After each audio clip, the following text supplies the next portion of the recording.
Simulacrum is very profitable this league if you can complete all 30 waves. You can just turn your brain off with this build while playing and farming really hard content. What's up guys? Bridget here. Our skill choice is Detonate Dead. You targeting a corpse and you will causing the corpse to explode, and this will deal a percentage of the corpse health as fire damage. Because of that we were using very high life Spectre in our corpse pool. We can use any Spectre that has 360% increased life. The easiest way to get one Spectre with that many life, just go to Act 10 Rooftop and then start spell Desecrate till you find Kitava Herald. Hold down A. This will bring up the corpse life bar.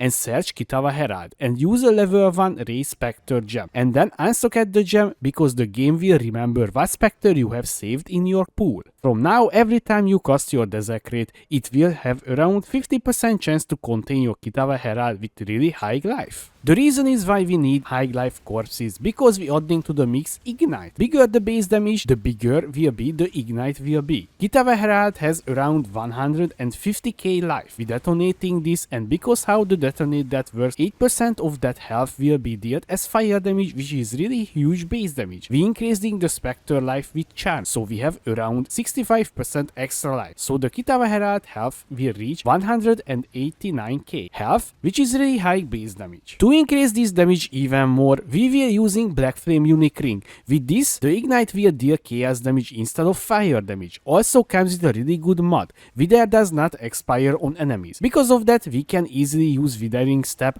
to get 15 Wither stack on enemies, which is huge damage increase for us. Normally, this build is a multiple button build. You have to cast Desecrate and detonate that, but not with this setup that the build has. We're using Corpse Walker unique boots, so we only need press one button to deal damage. Just walk into a group of enemies, your boots will spawn corpses, and you can just press detonate that and you move on. For maximum smoothness, we're using Quartz Flask for phasing to able to walk over enemies, which is really important in Simulacrum because if you get stuck in the wrong spot, you could die. Using a pretty good unique body armor, Incandescent Heart. This chest piece comes with really good stats. First and the biggest damage increase for the build. We get the elemental damage as extra chaos damage, which is really big damage increase for the build. Also it comes with a really good defensive part. We take elemental damage as chaos. Normally this is not too good as sound, but because we're using Chaos Inoculation, which is making us immune to chaos damage, this is free damage reduction for the build. We will borrow Shaper of Flames from Elementalists with Forbidden Flame and Flash unique Javelins.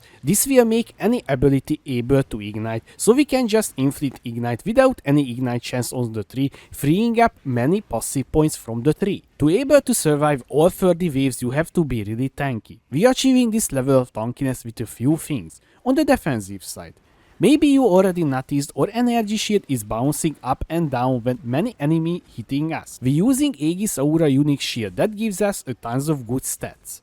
First and the most unique stat in the game that only presented on this shield. Recover energy shield equal to 2% of armor when you block. The build has unbuffed more than 20k armor, so when we block a hit, we will regain 400 energy shield. In short, if a hit is less than this number, it will heal us. In Simulacrum, there is many hit that occurs under a second. Maybe I can just stand still and not die. We need to reach the 75% block cap against attacks and spells. Under normal circumstances, when you block a hit, you will not take any damage from that. It's hard to cap the block chance on any build. Because of that, we will using Glancing Blow Keystone. To double our block chance for exchange, we will take 65% of the damage we block. But because we have really high energy shield gain on block, as I mentioned earlier, we will not feel when we take damage. Using Purity of Elements for the elemental elements immunity, because in Simulacrum there are many different elements that we could get on ourselves. Not only Ignite, Chill, Freeze and Shock,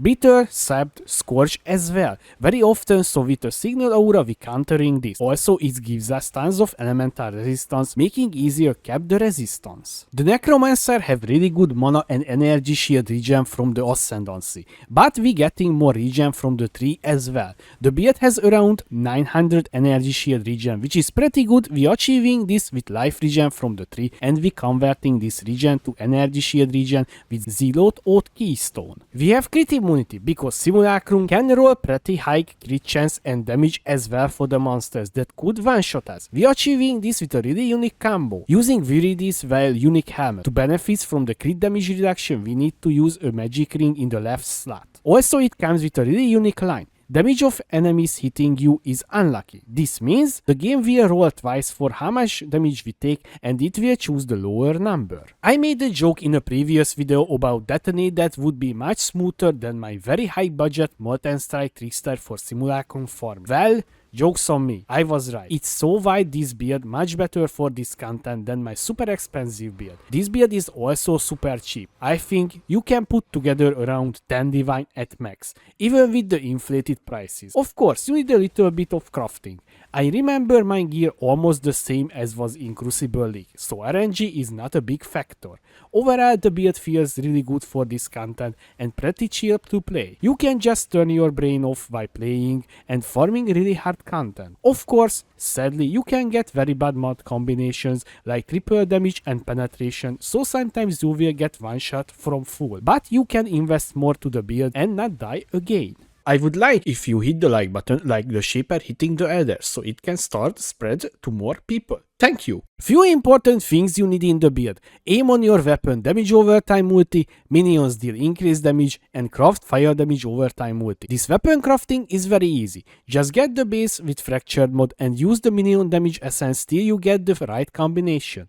Also, do not worry about the spell damage because the detonator doesn't get anything from it. Using a few unique items in the build. Let's start with Aegis Aurora. This is our main defensive layer. When you block, you will get energy shield back, simple as that. Black Flame unique ring. This is our main damage source because it's converting the ignite to chaos damage and the Wither does not expire enemies if we ignited them. Incandescent Hurt. This is also gives us tons of damage and damage reduction against elemental damage using Viridi's well unique hammer. To benefit from the crit damage reduction, we need to use a magic ring in the left slot. Corpse Walker unique boots. The item needs pretty accurate this time. When your character walking, you will leave corpse behind you. The boots using your desecrate pool, so it will contain your Kitava Herald or any of your Spectres. For the bed, this is requiring a little bit more crafting. You need two different influence bases. One needs with Shaper, the other needs Crusader.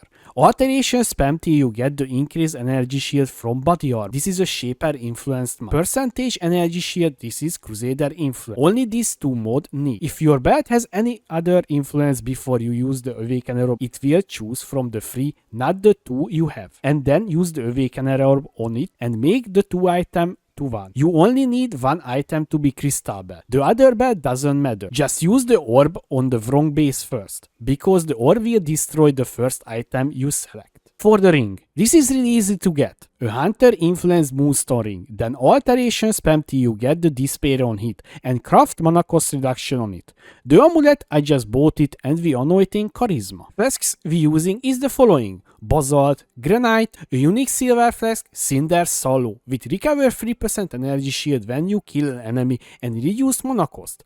Quartz and Sulfur flask. The submods, the order doesn't matter, you just need these mods. Immunity to bleed and corrupted blood, regen 3% life during effect, avoid being stunned, and increased armor during effect. Pantheons we're using is the following: Major, Soul of the Brine King. We're using this for the stun immunity, otherwise we could get stun locked to the death. Minor, Soul of Gradkul for the physical damage reduction. Bandits, 2 passive points. I just want to highlight a few things on the passive tree that you need for the build. Using 2 8 passive cluster with Prismatic Hurt and Sadist. 2 medium cluster with Wasting Affliction and Burning Bright. The other is the same.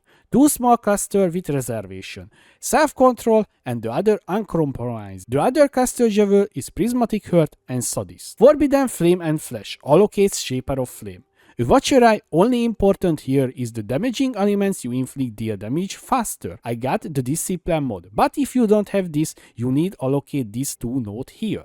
Thread of Hope with large radius, and we only allocating here Glancing Blow, and I allocated Redemption till I level higher level because you need to take these little nodes here as well. Charms I'm using right now, Mana as extra energy shield, and Corpse you spawn had increased maximum life. The other two is Strength and Int. Also Corpses you spawn had increased maximum life. The reason is we're using 2 attributes charms because it's hard to get covered the attributes for this build. We taking Necromancer as our Ascendancy. On your first level we take Commander of Darkness. It's really good for the early leveling because it gives us damage and resistance. Second level Essence Glutton. You will regen mana and energy shield per nearby corpses and also regen energy shield and mana if you consume a corpse. Third level Plaguebringer. You will deal more damage and take reduced damage if there is a corpse nearby.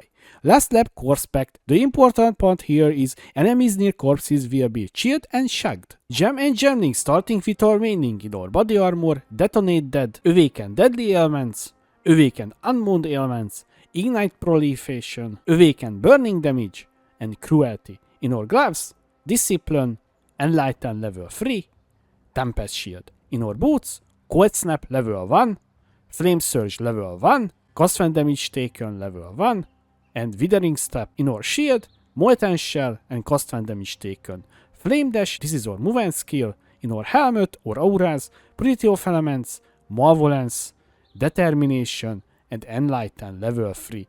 In our weapon, Desecrate and Spell Cascade. I hope you enjoyed this video. If you have any question, please leave a comment below. Also, I would like to say thank you for my Patreons for supporting me. Thanks again guys. Thanks for watching. I was Bridget. See you next time.